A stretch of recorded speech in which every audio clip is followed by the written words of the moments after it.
Hey, good afternoon, everyone. It is a tremendous pleasure to be here, and thank you for sticking it out here to the bitter end. Personally, I can't imagine anything that would be better or more enjoyable to do on a sunny Palm Springs afternoon than listen to a lawyer talk about insurance law and regulatory matters.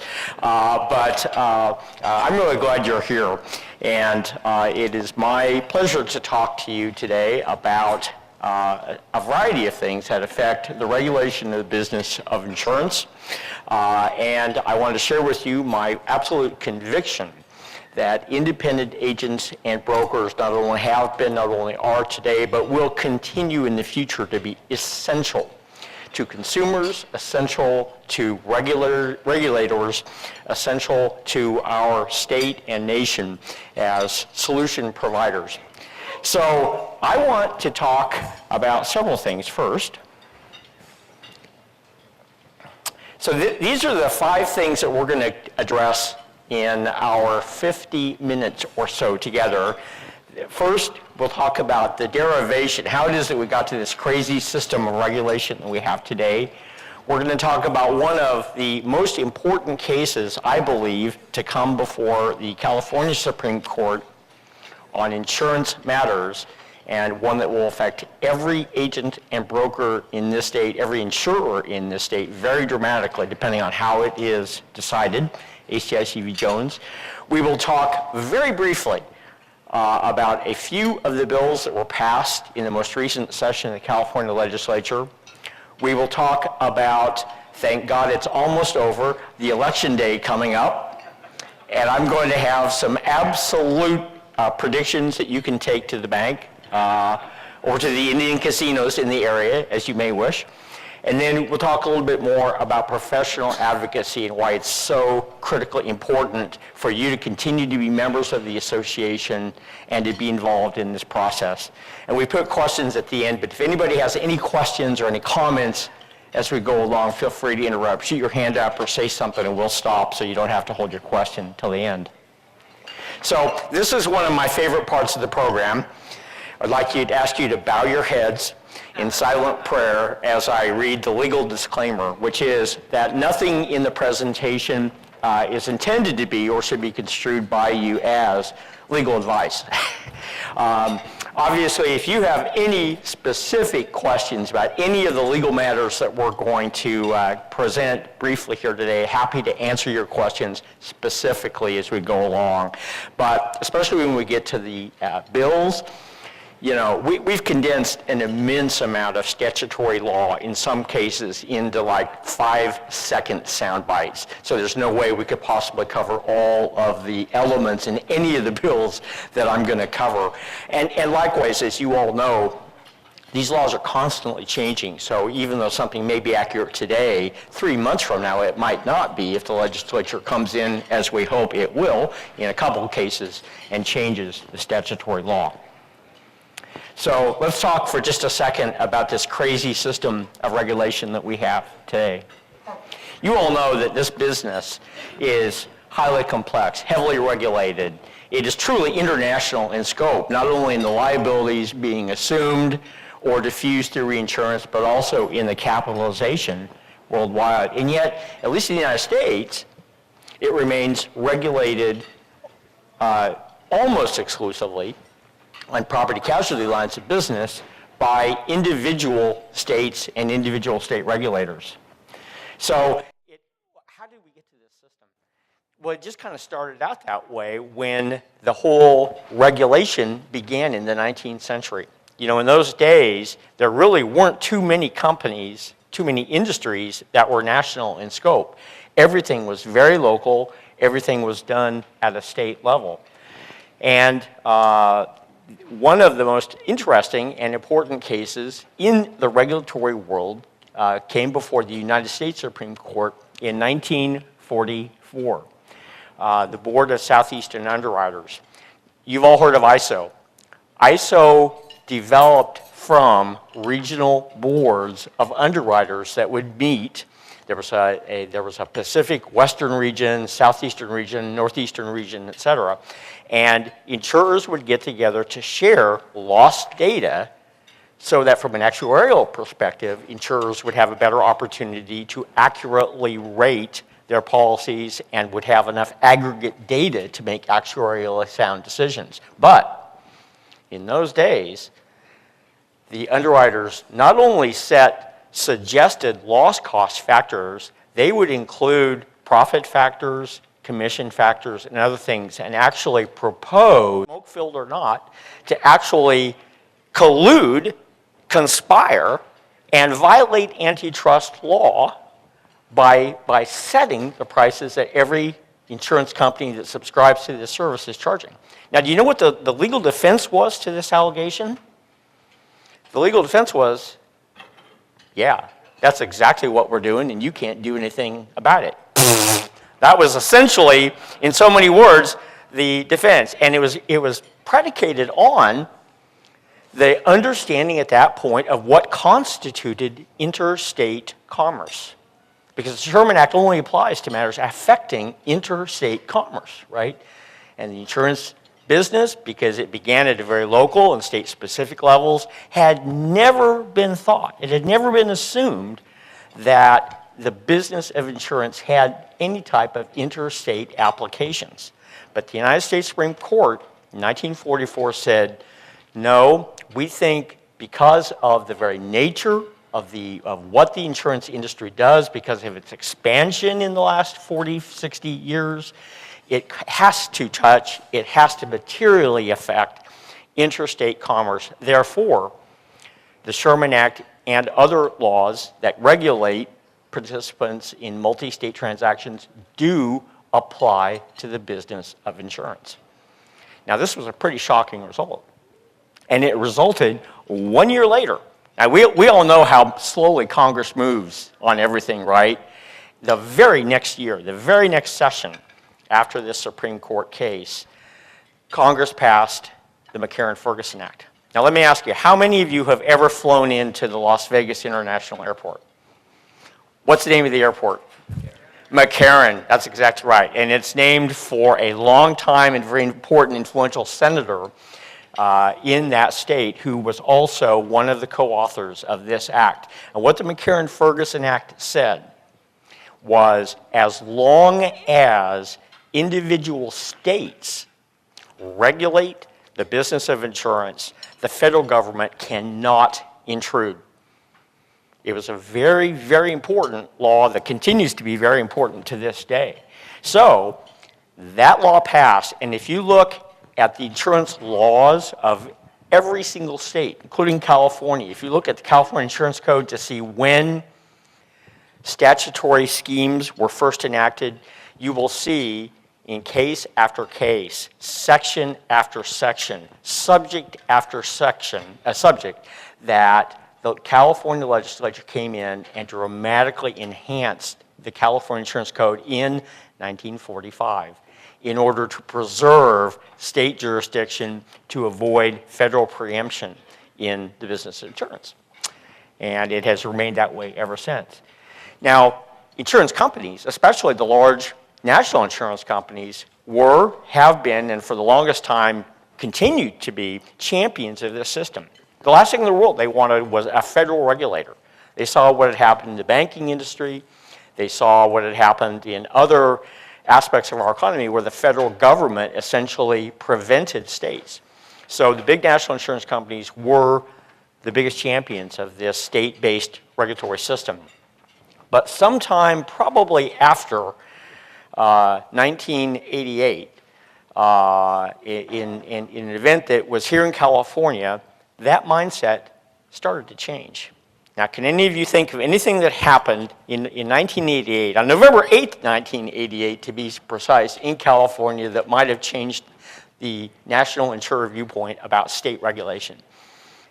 Prop 103.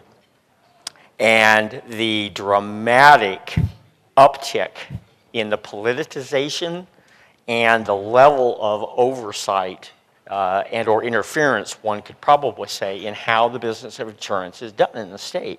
As more and more states began to develop, for example, rate approval laws that produced no consistency, no uniformity, no fairness, to insurer interests, some of the larger national companies began looking more and more at federal regulation as a solution, and in fact proposed several bills in Congress that did not go very far. So independent agents brokers have been nationally and locally a huge part of attempting to find a solution to some of the problems that everyone acknowledges in the state regulatory structure. Namely, that for anyone who's doing business in 50 states, it's unbelievably expensive and difficult to try to negotiate 50 different sets of legal requirements. So come now, NARAB 2. NARAB is an acronym, National Association of Registered Agents and Brokers. And the idea, which the Big I developed and successfully pushed through Congress, is that, listen, we understand there needs to be greater uniformity in law. There needs to be a much easier way to do business across state lines, or indeed in all 50 states. But that doesn't require that you create a federal regulatory bureaucracy. It doesn't require that you completely preempt state regulation in order to get that done. And so NARAB 2 creates essentially a clearinghouse that once you are licensed under the laws and meeting the requirements of your home state, it becomes much easier then to do business in other states. And this is not quite fully implemented yet, but it's coming, and within the next 2 years will really make it much easier for agents and brokers and for insurers to do that. And we think it may have taken some of the pressure off this notion of complete federal preemption. And of course, in this effort, the independent agents and brokers of the United States have found allies in the regulators, because no state insurance regulator wants to give up their power, and more importantly, no state insurance regulator wants to give up the taxing power and the taxing ability that comes with the regulatory oversight. So that's one example of how independent agents and brokers remain vital and even essential participants in how the business of insurance is transacted and how the business is regulated, because it was only our efforts that made the development of NARAB possible. Now, I want to talk about this case, ACIC v. Jones. I think this has the potential to be one of the most important cases affecting how the business of insurance is regulated in California, since the cases that first upheld Prop 103 from a facial challenge, and then also upheld certain elements of it as applied to various marketplace participants. ACIC v. Jones concerns the replacement cost regulations that then Commissioner Poizner put on the books in his last year. And those regulations, just to refresh your recollection, basically said to any insurer that writes homeowners insurance, you can calculate a replacement cost estimate any way you want. You can use any methodology you want. We're not going to tell you what to do or what black box you can use. But any estimate that you provide must include all of the following elements. You know, and there were like close to 24 factors. And the notion behind the idea was, look, if a consumer gets a replacement cost estimate from one company and he gets a replacement cost estimate from another company, he should be able to do an apples to apples comparison to know that, for example, the foundation is included in both calculations, or whatever other factors are like to like. So that's not a bad idea, right, conceptually. And in fact, the Big I of California, our association, was alone among the various industry organizations and other producer groups in supporting what the department was trying to do.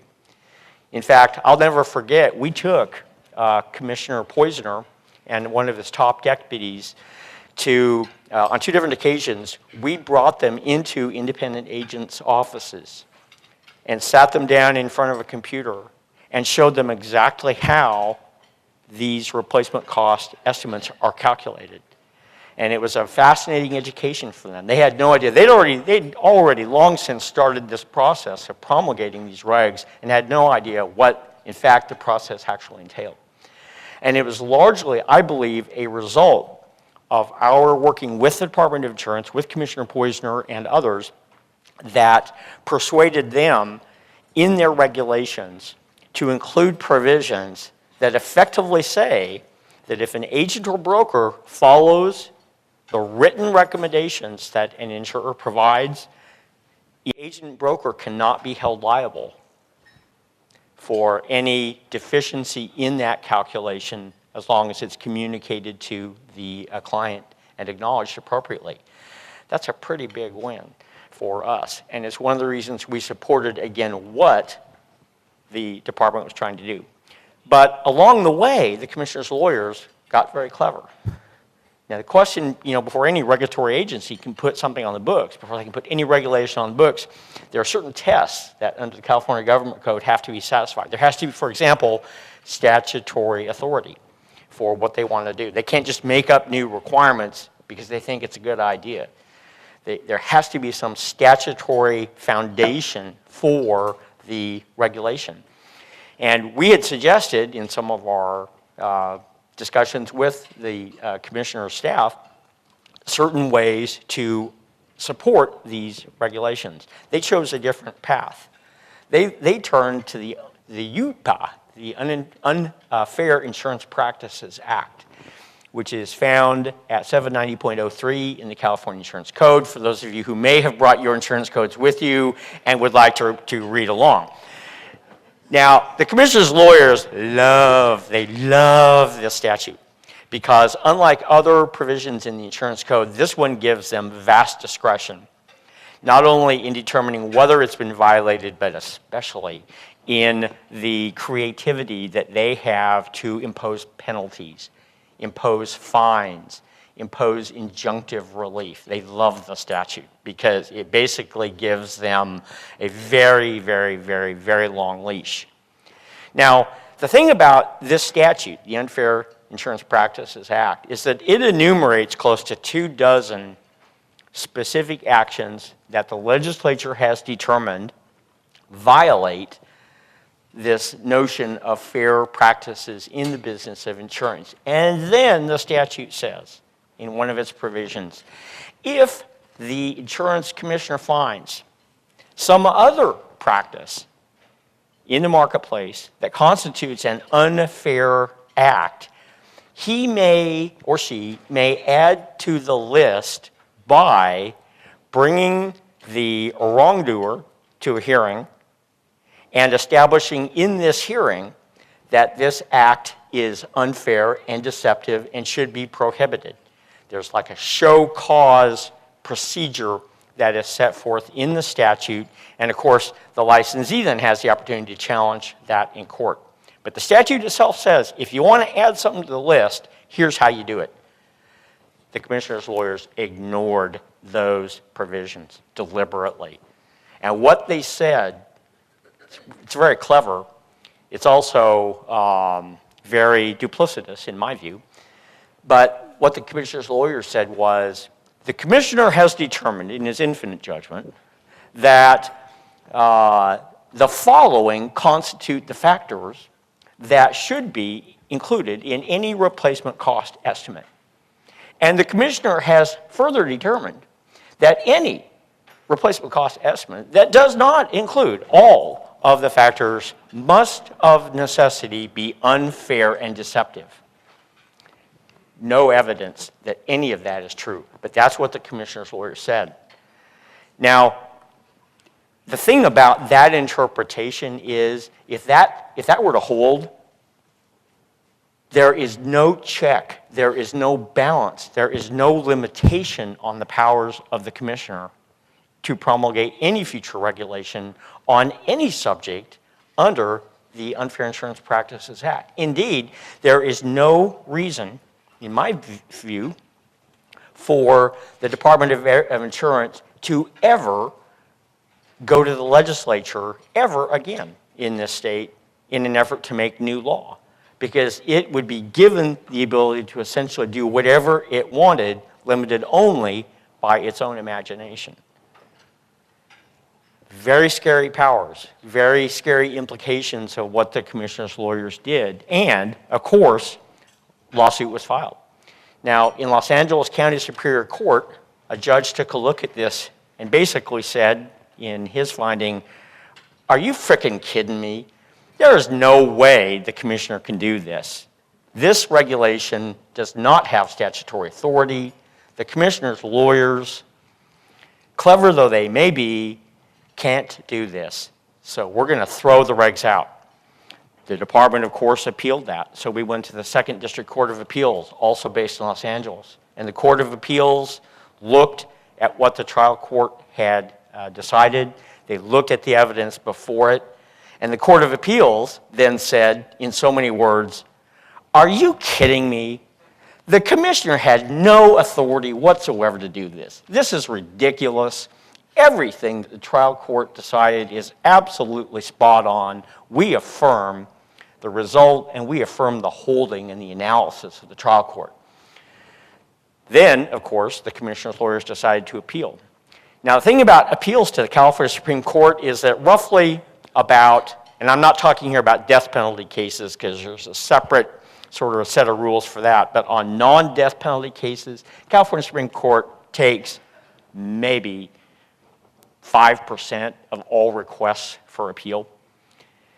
And even that includes cases where there is a split in authority between one court of appeal and another, so somebody has to decide how to sort of reconcile the difference, right? And so almost no cases come before the California Supreme Court in a discretionary appeal. The court took this case. Now, almost anyone who's following this thinks, oh crap, why would the Supreme Court take this case if they agreed with, if they didn't feel they wanted to overturn on some basis what the lower courts had done? And nobody can answer that question yet. But oral argument in this case was just held like 3 days ago. In fact, in our Weekly Insider newsletter, we talk about that oral argument. So bottom line is that we are all waiting with some nervous anticipation about what the Supreme Court is going to decide, and more importantly, what basis they use to decide the case. If they uphold the commissioner's powers to do this, I'll tell you, ladies and gentlemen, it's going to be all sail and no anchor if the industry is not successful in going back to the legislature to constrain the commissioner's powers going forward. But it's possible that the court may sort of split the baby in this case, and we'll see. In the meantime, the larger important for you to know and understand is that these regs, even if they were implemented exactly as they've been intended, do virtually nothing to address the problem of uninsurance. It does nothing to address the fact that consumers in the best position to know not only what they own, but how much insurance they want to buy, are always going to be economically motivated, in most cases, is to not buy enough insurance.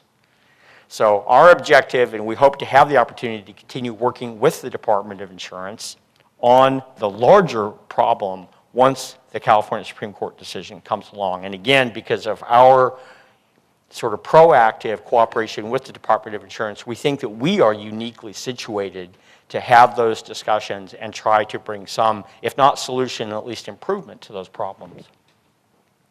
So let's talk about the legislature now. I have a fun website for you. Anytime you want any information about any bill that the legislature is considering, you can go to this site. Anytime that you want a copy of any statute in any one of the codes, the statutory codes, you can get it on this website. I don't get out much, so this really excites me. This type of website really excites me, to have the resources at my fingertips that it provides. The one thing I will mention is that this is a new website. The old website used to be leginfo.ca.gov, and at the end of the month, it's changing here. But if you're looking for bills as opposed to existing statutes, you just click on the bill information and then make sure you've gotten the right legislative session, because you can go all the way back as well. So I've got some numbers for you. First number, 4,016. That is the number of bills that were introduced or that the legislature considered that was on its docket in this year, in 2016. 1,059 is the number of bills that the legislature actually passed. You didn't realize that California needed over 1,000 new statutes, did you? 159 is the number of bills that Governor Brown vetoed. 899 are the number of bills that the governor signed into law, and one extra bill became law without the governor's signature. He didn't veto it, but he didn't sign it either, so it became law. So that's a lot, isn't it? I'm going to talk about just a few of them here. AB 2883 is a very fun bill involving workers' comp. And some of you who do workers' comp have probably already had this bill number seared into some back corner of your brain that wiped out everything you knew about European history, you know, from before the 20th century. The good news is you can probably all recall the theme song from Gilligan's Island, so it didn't burn out any really important data. 2883 was a minor, uncontroversial bill that had virtually no opposition, that made certain changes in the exemption that owner employees are entitled to from workers' comp. They upped the threshold to 15%, and like I said, there was no opposition to this bill. Now, most legislation, when it takes effect, when it's passed, takes effect on January 1 of the following year. So there's a few months lag time, unless the legislature has a delayed effective date. But whenever an insurance law is changed, there's always a question about whether it applies only to new laws, to new policies issued after the effective date, or whether it applies to everything. And specifically in the workers' comp context, there's a particular problem because both in states, other states where the National Council of Compensation Insurance has policies that have been enacted into law, and here in California, where the WCIRB has similar policies in effect, whenever there's a change in law affecting workers' comp, it's deemed to affect all policies, unless the legislature says otherwise on the effective date. And there was a very tiny, a very small, a very obscure drafting error when this law was approved by the legislature and signed by the governor. It did not specify that it applied only to new policies issued after the law took effect. So what that means is that every existing policy effective January 1 has to meet these new requirements, which require one, a signed waiver by the owners exempting themselves. So it's now no longer you get the 5 CDs unless you say no. If you have to take affirmative action to sort of sign up. It's opt-in, and it changes the percentage requirement. So you have to have 15% ownership in the corporation or other entity in order to qualify for the exemption. This obviously creates a huge problem for insurers and for agents and brokers in terms for the policies in force of not only getting the waiver, but also collecting the additional premium from January 1st until the policy term ends. There is no answer yet on how insurers are going to implement this law. Some insurers have at least publicly voiced support for the proposition that they'll just waive collection. They'll pay the premium tax on the amount of the additional premium, but they won't try to collect it, and they'll just basically take it as an underwriting loss. The insurance commissioner has voiced his approval of that approach, but the problem is the commissioner can't tell anyone, he can't say, he has no power to require, even really to suggest that insurers or anyone else ignore a statutory law to collect premium where due. So nobody knows yet how to solve this problem. There has been talk about doing an urgency bill when the 2017 legislature starts ramping up. That's possible, but of course the problem is by that time, most of the decisions in terms of getting the waivers and either collecting or not collecting will already have been made. So to some degree, the problem will have become substantially less severe by that point. So stay tuned for more details, but it's a big mess. And frankly, everybody missed this drafting error. There are a lot of very, very smart people up there, and everybody missed this. And the amazing thing is not that that happened. The amazing thing probably is that it doesn't happen more often, honestly, given the enormous complexity of the legislative process and the number of moving parts. AB 2591 is another very important bill, which we were pleased to be a co-sponsor of. It increases and expands the ability for you and carriers to both e-deliver, use email to deliver policy notifications, and to use it to obtain client authorizations for various matters where a client's signature or consent has to be obtained. So the legislature is slowly but surely moving to make the business of insurance more electronically compatible. AB 933 is a bill that was actually introduced in the prior year but carried over into this year.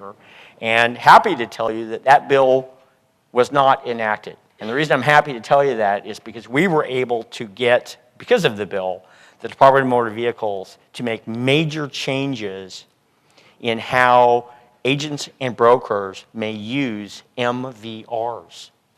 For the first time, the Department of Motor Vehicles has, in its commercial requester agreement, provisions that expressly permit agents and brokers to send MVRs to not only insurers for underwriting purposes, but also to employers for hiring decisions or other employment-related decisions. Believe it or not, there's never been that authority before in black and white. Now there is. And so it really, it's a substantial help to agents and brokers who have always been caught between a rock and a hard place on this issue in terms of having the DMV say and electronic providers that make their records available online say, you can't give this record to anybody. And then on the other hand, having insurance companies needing the data for underwriting purposes and having clients who want the information as well in making their hiring decisions. Next bill, AB 1592. You know, believe it or not, driverless cars are coming and they're coming soon. There are several major automobile manufacturing companies that have said point blank that these cars will be ready to go and on the road in no more than 5 years. So this is not something in our distant future. And this bill basically amends provisions in the Motor Vehicle Code that prohibited driverless vehicles. It makes it possible for further evaluation and testing to occur. AB 1785 is an interesting bill involving the use of cell phones. It basically amends the existing prohibitions to say you can't even hold in your hand a cell phone while you're driving a car, let alone use it, right? But 1785 says, and this is to some degree influenced by the Ubers and the Lyfts and all of this stuff, but you can mount it on the dashboard. Now you still can't, use it while you're driving without a Bluetooth or some other type of hands-free device, but you can at least mount it on the dashboard now and have it on while you're driving, which is kind of interesting.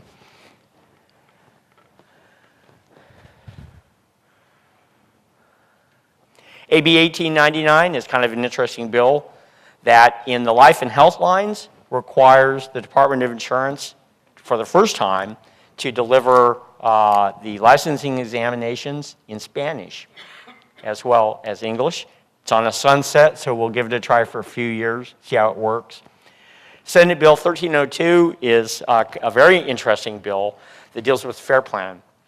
Commissioner Jones, in his infinite and unassailable wisdom, decided that he wanted to require every agent and broker, every single one, to deal with fair plan.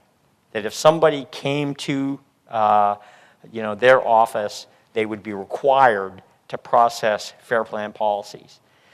And through the legislative process and through our very direct involvement, this bill was amended now to say that if you are an agent who is certified to sell fair plan policies, you have, or otherwise, you have 3 obligations. Either do it if you're certified, or if you're not certified but someone is qualified, you have to give the fair plan phone number, you have to give the fair plan website address, or you have to refer the consumer to somebody you know who can help them and is authorized to transact those policies. So that's, needless to say, a really helpful amendment.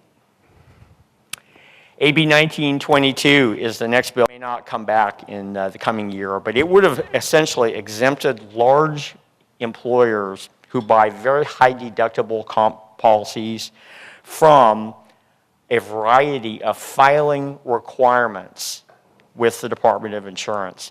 And this really comes right into play with the whole equity comp, the Applied Underwriter Equity Comp Program, which is one of several insurers that have developed these fairly clever reinsurance participation agreements, or RPAs. And you may know that basically this particular entity would sell a 3-year program with 1-year policies, renewable for the 3 years. But rather than having one fixed cost, subject to audit of payroll and things like that, there were very complicated loss development factors that could be retroactively used to charge the employer more or provide credits to the employer based on the actual application of these loss development factors. The Department of Insurance was concerned about this in part because these reinsurance participation agreements were not filed with the Department of Insurance the way other conventional workers' comp policies have to file their requirements. And so an administrative trial was conducted, and an administrative law judge found that this particular plan that was being used was illegal, and they basically ordered the company to stop selling it. Now, the litigation over that particular case, Shasta Linen Supply, is continuing. And we'll see what happens in litigation. But I'm happy to tell you that the Department of Insurance, and this has not yet been publicly announced, but the Department of Insurance has reached an agreement with Applied Underwriters that will require the company to make 2 specific changes to this reinsurance participation agreement. One is to change venue for dispute, because one of the provisions buried in the RPA established venue for any dispute in the British Virgin Islands. And so now it's all going to be California, and that's going to be applied retroactively. And the more important change is that it required actuarial approval by department actuaries of these loss development factors. So the actuaries for the company, the actuaries for the department have agreed on what they should look like, how they should be applied, and that will also be imposed retroactively. So, our long national nightmare is almost over. I don't know about you, but I remember thinking to myself in late January, watching the cable news pundits talk about the upcoming Iowa caucus, that even then I was thinking, God, I wish this was over. That was before even the votes were first cast, and I suspect everybody in the room feels the same way. So I'm going to have a few predictions for you, but before I do that, let me tell you about some things in California that are very significant.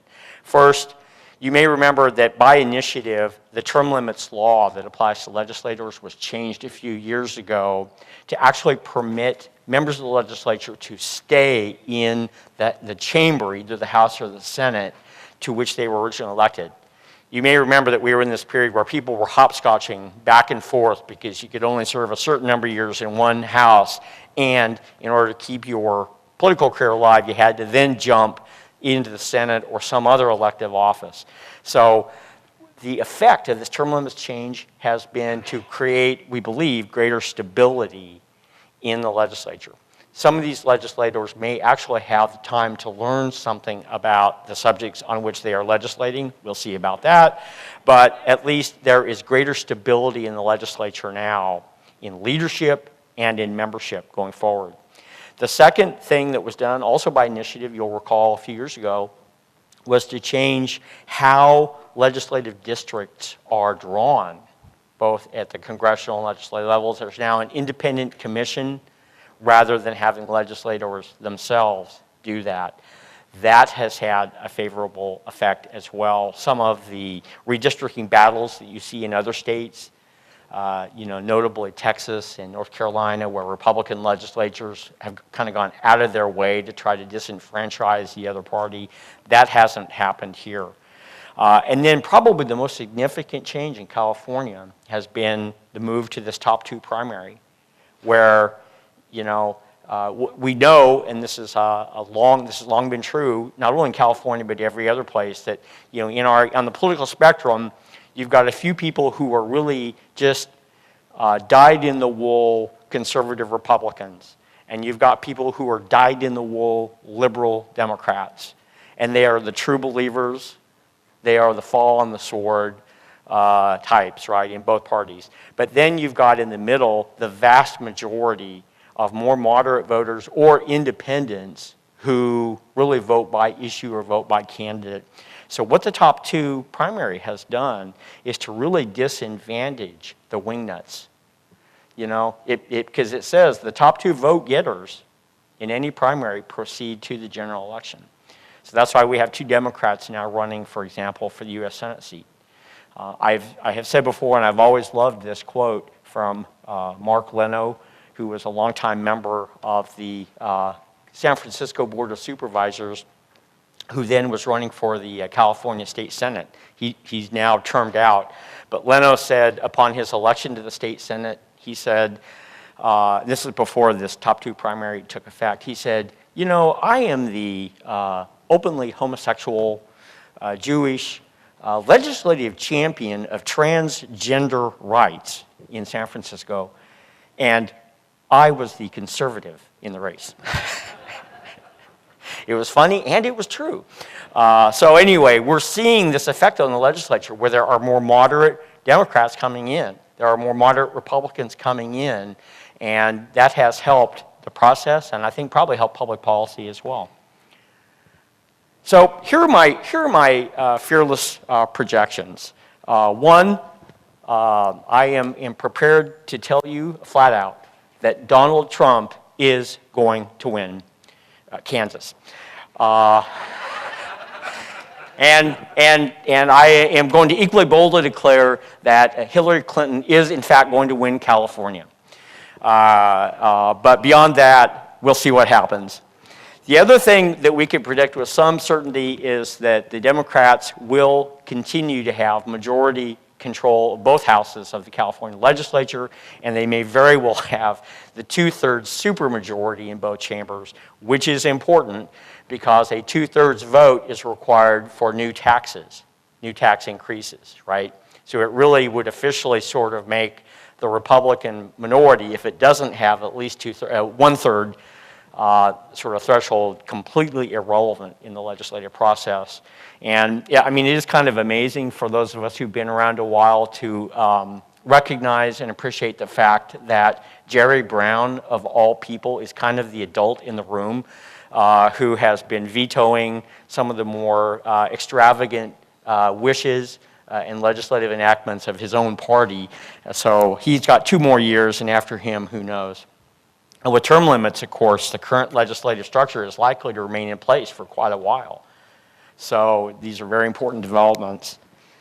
And then my third fearless projection is this, that no matter whether Hillary wins or Donald wins, that the efforts that are already well planned and thought out to completely obstruct and prevent them from doing anything if they are elected will only continue. So gridlock will probably continue regardless of who wins. So I want to talk a little bit about professional advocacy. You know, there's an old saying that, you know, politicians remain professional because the people remain amateurs when it comes to political you know, processes, and an equally famous saying that, you know, you may not care about and you may try not to even think about, politicians and legislative processes, but they're thinking about you all the time. And so it's just critically important for agents and brokers to be part of this process. And one of the things that I am so privileged to be a part of is such a great team.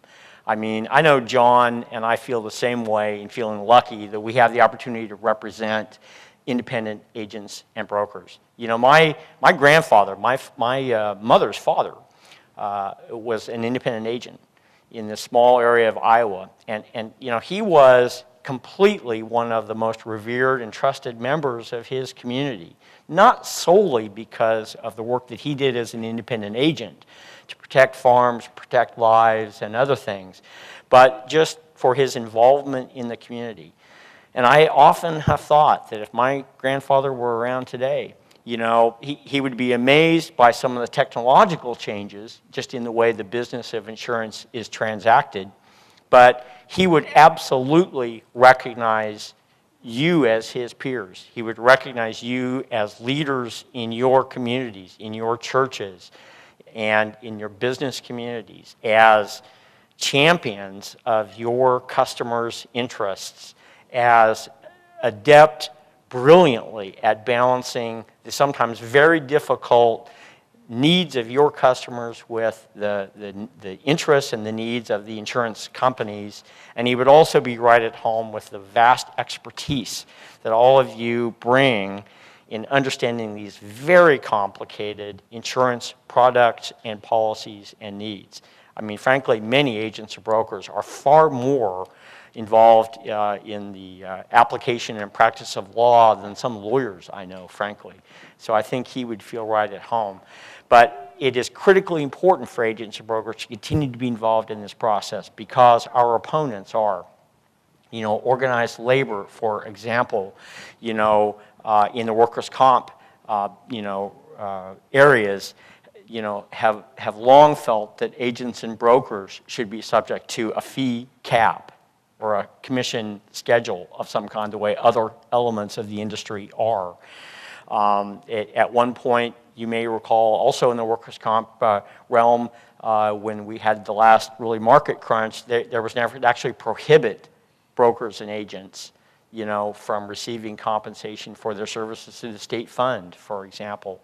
So there is never any shortage, and we're basically one headline away from the next crisis. We've done a great job because of our excellent lobbyists, and John and Aaron Norwood, in staving off a lot of those challenges of killing things in the test tube before they ever reach Dr. Frankenstein's table, kind of in the legislative process. But I got to tell you that IIABCal is unique among the producer organizations in having a lobbyist, in having regulatory counsel with 30 years of working relationships, mostly positive, with the key regulators in the Department of Insurance. No one else brings to the table what we're able to bring for you. So that is going to remain always, always important. And I just want to say we really appreciate so much your membership in and support of the association. It is a tremendous privilege to represent your interests, as it always has been. And that gives you a brief snapshot, really, of kind of where we are right now and what we're anticipating as we move forward. Does anyone have any questions or any comments? Does anyone have any political predictions they would like to offer, contrary to my own fearless? Yeah. Hey, George. On that workers' comp exclusion, if they've already signed the exclusion during this policy term, is that applicable or does it need to be re-signed?